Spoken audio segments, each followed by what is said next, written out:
اعوذ باللہ من الشیطان الرجیم بسم اللہ الرحمن الرحیم۔ پروگرام دی علماء ٹاک شو میں آپ لوگوں کا اپنا میزبان حسین سلمان علی آپ لوگوں کو خوش آمدید کہتا ہے۔ آج جس موضوع کا ہم لوگوں نے انتخاب کیا ہے اس کا نام ہے اسلامی معاشی نظام۔ ہم دیکھتے ہیں کہ اس دور میں حلال کمانا اور اسلام کے پیرامیٹرز پر اتر کر کاروبار کرنا بہت ٹف، بہت مشکل ہے، اور کس پیرامیٹر پر رہ کر اسلام ہمیں معاش کرنے کا حکم دے رہا ہے، جہاں ہم دیکھتے ہیں معاشرے میں بدلتے ہوئے حالات، اس کے تناظر اور حلال و حرام کی کوئی تمیز نہیں۔ سود اب معاش میں سما چکا ہے، کاروبار میں سما چکا ہے۔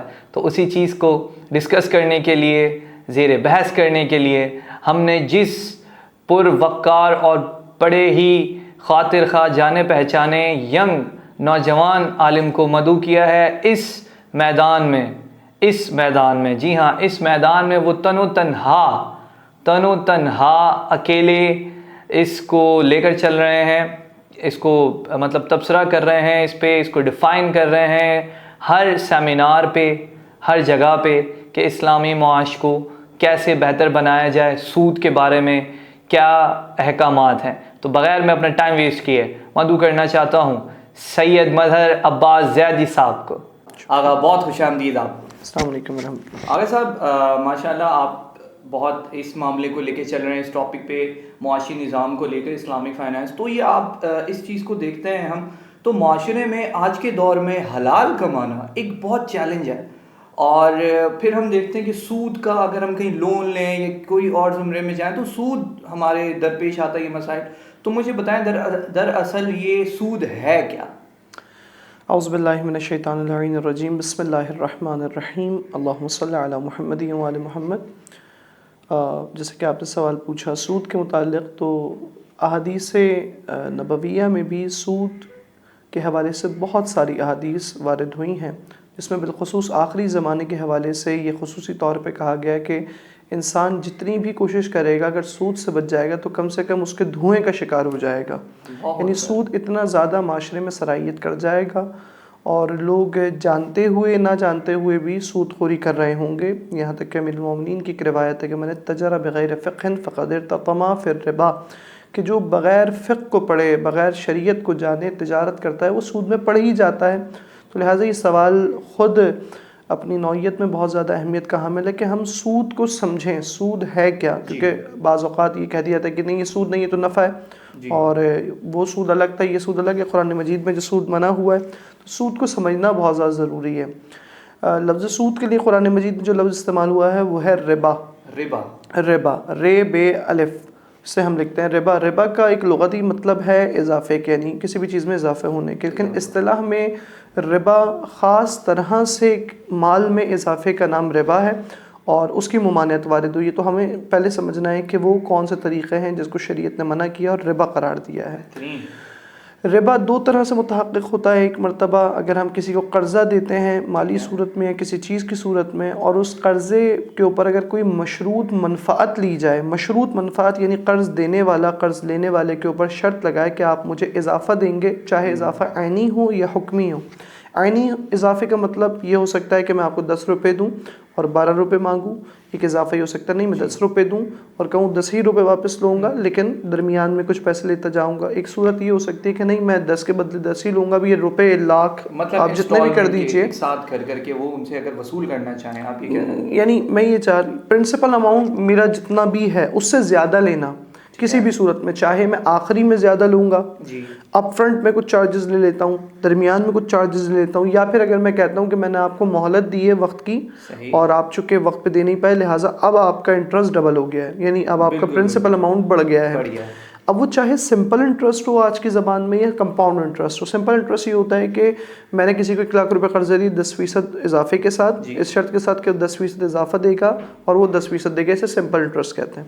کمپاؤنڈ انٹرسٹ یہ ہوتا ہے کہ اگر وہ وقت کے اوپر 1,10,000 نہیں دے پایا تو وہ 1,10,000 1,20,000 بن جائے گا، پھر وہ 1,20,000 1,30,000 بن جائے گا، تو یہ کمپاؤنڈ ہوتا رہے گا، بڑھتا رہے گا۔ بعض لوگوں کو یہ اشتباہ ہوا کہ اسلام میں جو منع ہے وہ کمپاؤنڈ انٹرسٹ ہے. لا تاکلوا الربا اضعافا مضاعفہ, دگنا چگنا کا مطلب ہے کمپاؤنڈ. اٹ سمپل انٹرسٹ منع نہیں ہے. جبکہ اگر ہم تفصیلی مطالعہ کریں اسلامی تاریخ کا اور اس وقت کے معاملات کا, تو سود شامل رکھتا ہے ہر ان طرح کے معاملے کو. اور اس کے لیے میں اپنے ناظرین سے درخواست کروں گا, ہماری کتاب ہے ربا کے نام کی, کہ جو کہ زہرا اکیڈمی کے پلیٹ فارم سے چھاپی گئی ہے. Al-Sadiq institute of Islamic banking finance and Takaful, جو کہ زہرا اکیڈمی کا ذیلی ادارہ, اس نے اس سلسلے میں کوشش کی ہے. اور یہ کتاب بہت زیادہ مستند ہے, اور قم کے فاضل مدرسین نے اس کتاب کو مرتب کیا, اور یہ بیسٹ سیلنگ بک تھی اپنے سال کی, اور سب سے بہترین کتاب قرار پائی تھی حوزہ علمیہ قم کی. اس کے اندر تفصیل سے اس بات کو ثابت کیا گیا دلائل کی روشنی میں کہ جو سود حرام ہے وہ سمپل انٹرسٹ بھی ہے اور کمپاؤنڈ انٹرسٹ بھی ہے, اور سود کی ہر صورت ہے. یعنی بعض نے کہا کہ نہیں سود جب ہی ہوگا جب ہم کہیں گے کہ اگر آپ نے لیٹ کیا تو میں زیادہ لوں گا. نہیں, اگر میں آج کہہ دوں کہ نہیں میں زیادہ لوں گا تو یہ بھی ہے. اسے کہتے ہیں عینی اضافہ, یعنی پیسے لینا. ایک ہوتا ہے حکمی اضافہ. حکمی اضافے کا مطلب ہے کہ میں کوئی پیسے تو چارج نہیں کر رہا, لیکن میں کوئی منفعت لے رہا ہوں اس سے. منفعت کا مطلب میں نے کسی کو قرضہ دیا, میں کہوں کہ میں اب آپ کی گاڑی چلاؤں گا فری میں, میں آپ کے گھر پہ رہوں گا, یا آپ مجھے کنسیشن کریں گے. قرض کے ضمن میں کوئی بھی منفعت ہو, جیسے ایک مشہور و معروف حدیث ہے امیر المؤمنین علیہ الصلوۃ والسلام کی, آپ فرماتے کل قرض جر علیہ نفع فہو ربا, کہ ہر وہ قرض جس کے اوپر کوئی نفع ہو وہ ربا ہے. اب یہاں نفع سے مراد ہے کہ ایسا نفع جو مشروط ہو, جو قرض دینے والے نے شرط لگایا ہو کہ آپ مجھے زیادہ دیں گے. کیونکہ اگر مقروض زیادہ کر کے دیتا ہے, یعنی میں نے کسی سے قرضہ لیا, اس نے میری برے وقت میں مدد کی اور میں اس کو زیادہ کر کے دے رہا ہوں, تو یہ بہت اچھا عمل ہے. اور روایات میں آتا ہے کہ جب تم اپنے التزامات کو پورے کرو, اپنا قرضہ دو واپس اچھے انداز میں کرو. اب یہاں پہ ایک اور اشتباہ ہوتا ہے, میں اس کی طرف بھی توجہ دلاتے چلوں اپنے ناظرین کے بالخصوص, کہ بعض اوقات یہ کہا جاتا ہے کہ پروڈکٹیو لونز جو ہیں وہ سود نہیں ہیں. جو آپ کہیے کہ کنزمپشن کے لون ہوتے ہیں, جو مصرفی قرضے ہوتے ہیں, یعنی ہماری ضرورت زندگی کی اشیاء کے لیے ہم جب قرضے لیتے ہیں تو اس میں سود نہیں ہوتا. اس میں سود ہوتا ہے, لیکن جو پروڈکٹیو لونز ہوتے ہیں, جو کاروباری قرضے ہوتے ہیں, اس کو ہم تولیدی قرضے کہتے ہیں, اس میں نہیں. اکثر لوگ یہ کہتے ہیں کہ بھائی وہ قرضے الگ تھے, آج کے قرضے الگ ہیں. اور آپ کیا نہیں دیکھتے ہیں کہ اگر ہم کسی کو پیسے دیتے ہیں تو وہ اس سے کاروبار کرتا ہے, اگر وہ کاروبار کرتا ہے تو اس سے نفع کماتا ہے تو وہ ہمیں کیوں نہیں دے. تو ہم بھی کہتے ہیں اس کے اندر کوئی حرج نہیں ہے کہ اگر آپ چاہتے ہیں کہ کوئی شخص کاروبار کر رہا ہے اور آپ بھی اس کے کاروبار, آپ اس کو پیسے دیں اور وہ کاروبار سے کاروبار کرے اور نفع کمائے اور آپ کو بھی دے, تو پھر آپ قرضہ نہیں دیں, آپ شراکت کریں. ٹھیک ہو گیا. قرضے کا مطلب اصلاً قرضہ تو ایک نیکی کا کام ہے. پہلی بات, اگر میں کمانا چاہتا ہوں, اسلام نے مجھے کمانے سے نہیں روکا, پر یہ بتایا کمانے کا طریقہ کیا ہے. اس کا مطلب یہ کہ میں رسک بیئر کروں گا اپنی انویسٹمنٹ کے اوپر. سود کا مطلب یہ کہ میرے پیسے سلامت ہیں, میرے پیسے کہیں بھی نہیں جائیں گے اور مجھے ملنے چاہیے, اور دوسرا آپ مجھے نفع بھی دیں گے. جبکہ اگر آپ شراکت کر رہے ہیں تو یہ درست نہیں ہے. میں کیسے اپنے شریک پہ یہ کہوں کہ آپ مجھے ہر صورت, چاہے آپ کو نفع ہو نقصان ہو, آپ مجھے میرے پیسے دیں گے. صحیح, یہ درست نہیں ہے. لا ضرر ولا ضرار, یعنی اسلام میں نہ کسی کو نقصان دینا ہے, نقصان خود لینا ہے. اور دوسرا, میرا کیپٹل بھی گارنٹیڈ نہیں, میں نے انویسٹمنٹ کی. ہاں اگر وہ خود سے گارنٹی کر رہا ہے, میرا پارٹنر خود سے یونیلیٹرلی, تو اجازت ہے, لیکن کیا میں اس کو پابند کر سکتا ہوں؟ نہیں کر سکتا. اس کی مثال میں اس طرح سے سمجھاؤں, بہت اچھی مثال ہے دینے کے لیے. اگر کوئی شخص قرضہ لے کے کاروبار کرتا ہے اور وہ قرضہ سودی قرضہ ہے, مثال کے طور پہ وہ ایک یونٹ بناتا ہے 10 روپے کا, اس نے کہا کہ میں یونٹ بنانا چاہ رہا ہوں زیادہ, اس نے قرضہ لے لیا. اب چونکہ قرضے کے اوپر وہ سود دے رہا ہے, لہٰذا وہ اس سود کو, اس کاسٹ کو بھی اپنی کاسٹ کے اندر شامل کرے گا. تو وہ چیز جو 10 کی تھی وہ 12 کی ہے, یعنی وہ جو کاسٹ تھی ایک گڈ کی, جو کسی چیز کی, وہ بڑھ گئی ہے سود کی وجہ سے. اور اس کے وہ پیسے بھی گارنٹیڈ ہیں, نہیں اگر اس کو لاس ہو جائے اپنے بزنس میں, وہ جو لینڈر ہے وہ کوئی بھی رسک بیئر کرنے کو تیار نہیں. لیکن پارٹنر ہے کوئی, میں پارٹنرشپ کر رہا ہوں, اب وہ کوئی انٹرسٹ کاسٹ نہیں بڑھ رہی, بلکہ اب ہم اینڈ رزلٹ کے اوپر ہیں کہ اگر جو پروفٹ ہوگا اس میں سے ہم دونوں کا نفع نقصان ہوگا, نقصان ہو تو نقصان ہوگا, نفع ہوگا تو نفع ہوگا. تو اس سے آپ دیکھیں کہ اگر آپ اکنامک امپیکٹ کی بات کریں سود کی تو بہت بڑا ہے. اس کے اوپر صرف مسلمان ماہر معیشت, بلکہ مغربی جو ماہر معیشت انہوں نے بھی کھل کر لکھا ہے کہ انٹرسٹ کے ایول افیکٹس کیا ہے اکانومیز پہ, اور اس کی وجہ سے کتنی اکانومیز برباد ہو رہی ہیں. آج کتنی ہماری کریڈٹ اکانومی کھڑی ہوئی ہے, یعنی جو ریئل اکانومی نہیں ہے, ریئل ایکٹیویٹی نہیں ہے. اسلام چاہتا ہے ریئل ایکٹیویٹی ہو, اکنامک ایکٹیویٹی جنریٹ ہو, صرف ایسا نہ ہو کہ پیسے دے کر بیٹھ گئے. کوئی کہے گا مزاربہ میں بھی یہ ہوتا ہے, وہاں پر آپ رسک بیئر کرتے ہیں اپنی انویسٹمنٹ کے اوپر. ایک سود یہ ہے. دوسرا سود ہے ایکسچینج کا سود. جب ہم تبادلہ کریں, یعنی یہ تو قرضہ تھا, عقد قرض جسے ہم کہتے ہیں, لون کانٹریکٹ کے اندر سود ہوتا ہے یا پھر سیل پرچیز کے اندر ہوتا ہے, اس کے علاوہ نہیں ہوتا. قول مشہور تمام مکاتب میں چاہے شیعہ ہوں یا سنی ہوں یہ کہ ان دو موارد کے اندر سود ہے. ایکسچینج یعنی اگر میں کوئی چیز بیچ رہا ہوں تو اس کی کچھ شرائط ہیں. امامیہ کے نزدیک یعنی فقہ جعفریہ کے نزدیک جو سود کے متحقق ہونے کی شرط ہے وہ یہ ہے کہ اگر کوئی ایسی چیز ہے جو میجریبل یا ویٹیبل ہے, یعنی مکیل و موزون ہے, جس کو ناپ یا تول کے بیچا جاتا ہے, اگر اس کو بیچا جائے اسی کی ہم جنس سے, یعنی چاولوں کو چاولوں کے بدلے بیچا جائے. اب ضروری ہے کہ اس کے اندر برابری پائی جائے, تساوی پائی جائے, یعنی 10 کلو چاول کو 10 ہی کلو چاولوں کے برابر بیچ سکتا ہے. کوئی ممکن نہیں یہ کہے کہ نہیں 10 کلو اعلیٰ کوالٹی کے ہیں 10 کلو کم کوالٹی کے ہیں تو کیا آپ کچھ نہیں. جنس ایک ہے, وصف چاہے کوالٹی الگ ہوگی اس سے فرق نہیں پڑتا, قدر یعنی اس کی کوانٹٹی ایک ہونی چاہیے. تو جب ہم ٹریڈنگ کی بات کرتے ہیں اس میں بھی سود آتا ہے. کب؟ جب مکیلی موزونی اشیاء ہوں یعنی میجریبل ویٹیبل ہوں اور ہم جنس ہوں تو ان کو نقداً بیچنا چاہیے, یعنی اسپاٹ سیل ہو, ڈیفرڈ سیل نہیں, کیونکہ ڈیفرڈ سیل وہی جیسے میں نے کہا حکمی اضافہ ہے وہ. تو لہٰذا یہ دو صورتیں سود کی. آج کے میں مختصر کر دوں, آج اکثر سوال کریں گے بینکنگ سود ہے, بینک تو پیسے کماتے ہیں. ہم کہیں گے وہ اگر آپ کو پیسے کمانے ہیں آپ مضاربہ کانٹریکٹ کریں, لون کانٹریکٹ درست شمار نہیں ہوگا. اور سمپل انٹرسٹ بھی سود کی تعریف میں شامل ہے as well as compound interest. اچھا آغا, مزید آپ کی ہی بات میں بینک کے حوالے سے میں کہتا چلوں کہ آج کل لوگ بغیر جانے ان سے پروفٹ لیتے ہیں, اپنا اماؤنٹ وہاں جمع کرا دیتے ہیں, کہتے ہیں آپ ہر مہینے پروفٹ لیتے رہیں. تو یہ جو مطلب بغیر جانے پروفٹ حاصل کرنا ہے یہ اسلام میں کس طرح ہے؟ اب دیکھیں میں نے آپ سے عرض کیا نا کہ کوئی بھی کام ہوتا ہے اس کا نیچر آف کانٹریکٹ کو ہمیں دیکھنے کی ضرورت ہے. کوئی نیچر آف کانٹریکٹ کیا ہے, اس کانٹریکٹ کو ہم دیکھتے ہیں اگر وہ کمپلائنٹ ہے یا نہیں. مثال کے طور پر میں نے کوئی کام کیا, کوئی ایسا شخص ہے جو متدین آدمی ہے, دین سمجھتا ہے, فقہ سمجھتا ہے اور وہ آگے کاروبار کرتا ہے, میں نے اسے پیسے جو اس نے نفع کما کے دیے جائز ہے میرے لیے. لیکن اگر ایک شخص ایسا ہے کہ جو حلال و حرام کی رعایت نہیں کرتا اور میں نے اسے پیسے دیے ہیں, اب اشتباہ رہے گا یہاں پہ. اب چونکہ ہمارے یہاں پرابلم ایک جو مجھے محسوس ہوتی ہے وہ یہ ہوتی ہے کہ ہمارے یہاں عبادات کے اندر تو بہت زیادہ دلچسپی ہوتی ہے اور لوگوں کی تعلیم فقہی اعتبار سے عبادات میں زیادہ ہے, لیکن معاملات کے اندر بہت کم ہے. معاملات کے اندر عمومی طور پہ اتنا پڑا جاتا ہے کیا چیز نہیں بیچیں, کیا چیز نہیں کھائیں, سور حرام ہے, کتا حرام ہے, جی شراب حرام ہے, اس کو نہیں بیچیں, بس جھوٹ نہیں بولیں, ملاوٹ نہیں کریں. لیکن ان کے لاز کیا ہیں؟ نماز پڑھنے کا پورا طریقہ ہے, خرید و فروخت کا حکام ہے, شراکت داری کا حکام ہے, اسی طرح سے کاروبار کرنے کی کچھ شرط و شرائط ہیں, جو کر رہا ہے اس کی جس چیز کا کام ہو رہا ہے اس کی کچھ شرط و شرائط ہے, کرنے کے ایک SOPs ہیں, اسٹینڈرڈ آپریٹنگ پروسیجرز ہیں, ان کو پڑھنا ضروری ہے. تو جب ہم یہ کیپیسٹی بلڈ کریں گے معاشرے میں کہ آپ فقہی اعتبار سے معاملات کو پڑھیں سمجھیں تو اس وقت فائدہ ہوگا, اور لوگ پھر کوئی بھی انویسٹمنٹ کرنے سے پہلے سوچیں گے کہ وہ شریعہ کمپلائنٹ ہے یا نہیں ہے.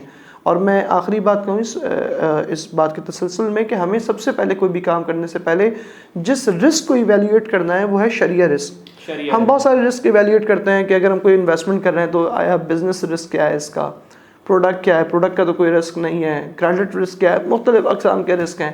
سب سے پہلے رسک کوئی بھی کام کرنے سے پہلے ہونا چاہیے شریعہ نان کمپلائنس رسک, یعنی یہ جو میں کام کر رہا ہوں یہ شریعہ کمپلائنٹ ہے بھی یا نہیں ہے, تو اس کی اویئرنیس کی ضرورت ہے. انشاءاللہ یہ پروگرام بھی اس سلسلے میں بہت مدد کرے گا, ہوتا رہے گا. اور مختصراً یہ کہہ سکتے ہیں کہ بغیر جانے آپ اپنے پیسے کہیں انویسٹ, یہ اچھی بات, یعنی ایک عقل مند انسان کے لیے خصوصاً جو دین و شریعت میں عمل کرنے والا ہو وہ ایسے ہی تو کام نہیں کرے گا. بالکل اکثر یہ ہوتا ہے وہاں پر نوجوان آتے ہیں وہ کہتے ہیں جی ہم نے فلاں جگہ انویسٹمنٹ کی ہے اور وہ لوگ ماہانہ اتنا ریٹرن دیتے ہیں, ہم صرف ریٹرن دیکھ رہے ہیں. اچھا جب ہم سے پوچھتے ہیں وہ لوگ کام کیا کرتے ہیں, وہ پتہ نہیں وہ سافٹ ویئر بناتا ہے. ارے بھائی کون سا سافٹ ویئر بناتے ہیں؟ اگر وہ کوئی شراب کی کمپنی چلا رہے ہیں تو جائز تھوڑی ہوگا. اسی طرح اگر وہ کوئی ایسے کام کر رہے ہیں جو شرعاً ممنوع ہے وہ نفع جائز نہیں ہے بہرحال. تو ایک انویسٹر, جب بھی ہم کہتے ہیں قرض اور انویسٹمنٹ میں فرق ہے. قرض دینے والے کی ذمہ داری کہ میں نے قرض دیا, مجھے میرا پیسے چاہیے واپسی اور مجھے نفع چاہیے. جب ہم کہتے ہیں انویسٹر بزنس پارٹنر تو وہ کہتا ہے کہ کیا کر رہے ہیں, کیسے کر رہے ہیں, مجھے بتائیے, یہ چیزیں پتہ ہونی چاہیے. ہم چلیں بعض اوقات ایسے انویسٹمنٹس ہوتی ہیں جس کے اندر ہمیں اینڈ ٹو اینڈ پروسیجر نہیں پتہ ہوتا, وہ ضروری بھی نہیں ہے, لیکن ایٹ لیسٹ پرنسپلی چیزیں پتہ ہو. یہ کام کرنے والا ٹھیک ہے نہیں ہے, اس کے کانٹریکٹ کسی شریعہ اسکالر نے ویٹ کیے نہیں کیے, اس کے بزنس ایونیوز کو یہ ویٹنگ ہوئی ہے. دیکھیں ہم کوئی بھی کام کرتے ہیں نا, جب کارپوریٹ لیول پہ جا کے کام کرتے ہیں تو ہم ہر چیز کی لیگل ویٹنگ کرواتے ہیں. لیگلی ٹھیک ہے, میں پھنس تو نہیں جاؤں گا, کورٹ تو نہیں مجھے پکڑ لے گی, شریعہ کے بارے میں کیا خیال ہے. صحیح. تو شریعہ ویٹنگ ہونی چاہیے. کوئی اسکالر ہو جس نے بتایا ہو کہ ہاں بھائی اس کا کاروبار پرنسپلی ٹھیک ہے, اس کے آپریشنز کو بھی ایک مرتبہ ویٹ کیا ہو.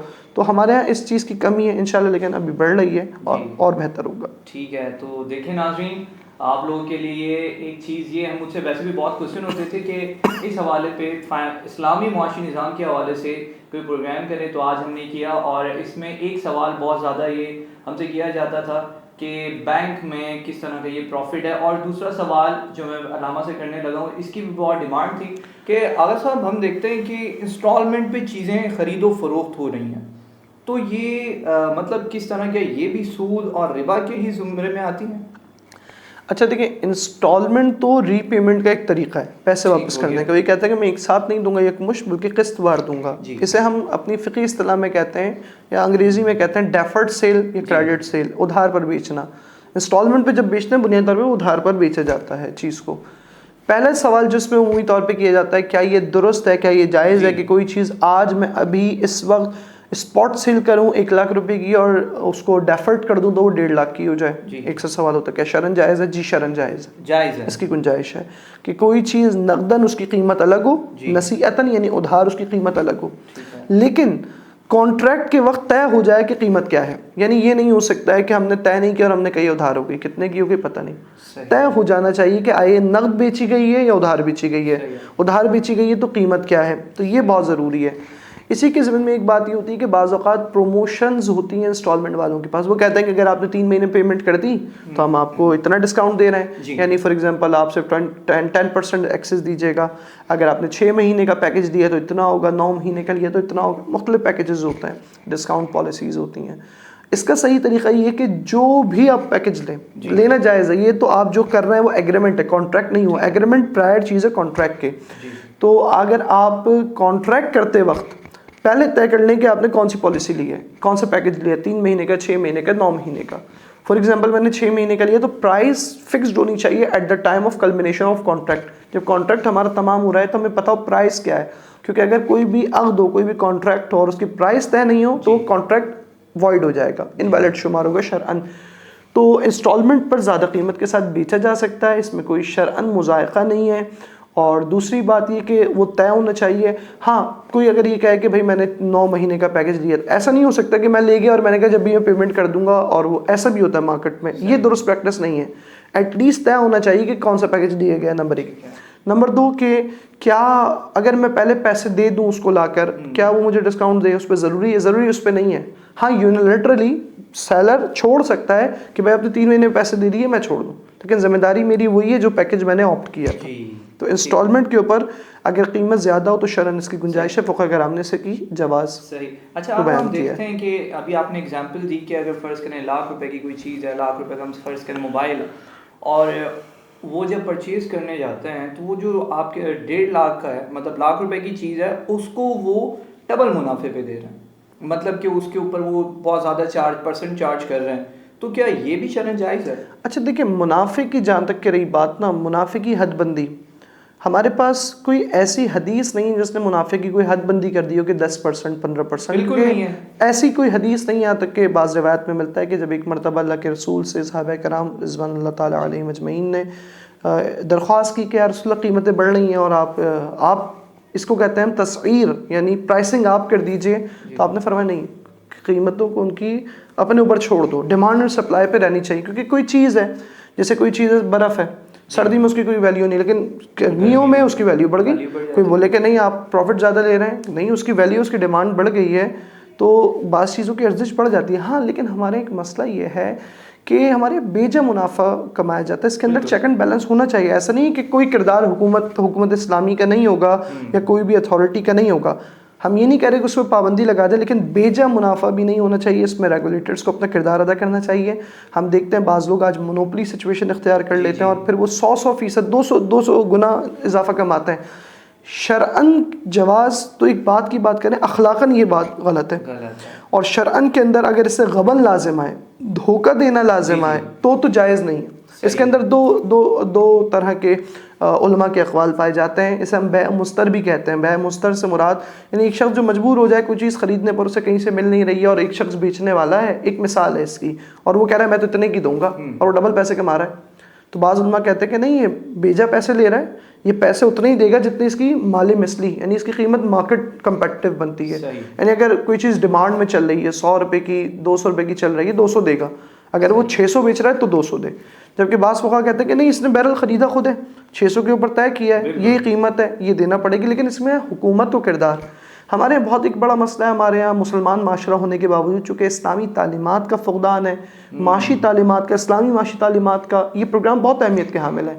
ہم نے دیکھا ماسک جو کہ بہت اہمیت تھی کووڈ کا، 5 روپے کی چیز 50 روپے میں 100 روپے بکنے لگے، ایک عام آدمی کیسے خرید سکتا ہے؟ تو اس کے اوپر حکومتوں کو کردار ادا کرنا چاہیے.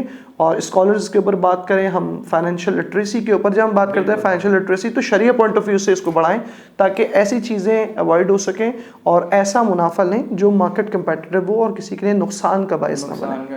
جاتے جاتے آغا صاحب ایک چھوٹا سا سوال اور مختصراً جواب کہ رمضان آنے کو ہے اور اس دوران چیزیں بہت زیادہ بڑھ جاتی ہیں، تو جو 1 روپے کی چیز ہوتی ہے وہ 10 روپے پہ چلی جاتی ہے.